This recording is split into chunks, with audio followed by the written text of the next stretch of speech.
আসসালামু আলাইকুম, welcome back to my channel beauty tips by Aurora. আজকে দেখাবো আমি কিভাবে মাটির হাঁড়িতে আমি মুরগির মাংস রান্না করে দেখালাম। তো প্রথমেই আমি এখানে আমাদের যে মাটির চুলা সেটা ধরিয়ে নিলাম। আর হ্যাঁ, একটা কথা বলে রাখি, এই চুলাটা কিন্তু আমরা নিজের হাতে বানিয়েছি। এরপরে আমি সব মশলা রেডি করে নিলাম। এখানে সব রকমের মশলাই আছে। এই যে প্রথমেই আছে এখানে মরিচ বাটা, কাঁচা মরিচ, শুকনা মরিচ, আদা বাটা, রসুন বাটা, পেঁয়াজ কুচি, লবণ এবং বাকি যে মশলাগুলো। তারপরে এখানে আমি প্রথমে আমাদের মাটির হাঁড়িটা দিয়ে নিলাম। মাটির হাঁড়িটা দেওয়ার পরে দেখেন কি সুন্দর করে আগুনটা জ্বলছে। এরপরে আমি তেল দিয়ে নিলাম। মাটির হাঁড়িতে তেল একটু বেশি লাগে।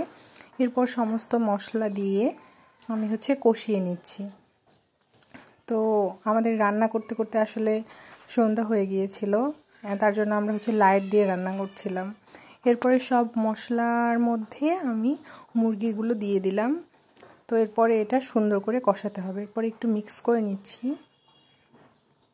এত সুন্দর স্মেল আসতেছিল, মনে হচ্ছিল কাঁচাই খেয়ে ফেলি, কিন্তু যেটা আসলে সম্ভব না। দেখেন, আপনারা নিজেরাও দেখে বুঝতে পারছেন কি সুন্দর লাগছে। আর মাটির হাঁড়িতে রান্না করলে একটা সুন্দর একটা গন্ধ বের হয়, যেটা আসলে আর অন্য কোথাও পসিবল না। মাটির হাঁড়ি, মাটির চুলা একসাথে দারুণ একটা কম্বিনেশন। তো রাত হয়ে যাচ্ছিল, কিন্তু খুবই আনন্দ লাগছিল। একদিকে কষ্ট হচ্ছিল, একদিকে আনন্দ হচ্ছিল, কারণ মাটির চুলা রান্না করাটাও খুব ইজি না। এরপর আমি টক দই দিয়ে নিলাম। একটু সময় কষানোর পরে আমি টক দই দিয়ে নিলাম। আমি কিন্তু আজকে এটা পানি ছাড়াই রান্না করব, শুধু টক দই দিয়েই।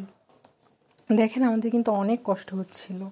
তো তারপরে এই তো দেখেন কি সুন্দর টকবক করে ফুটছিল মাংসটা।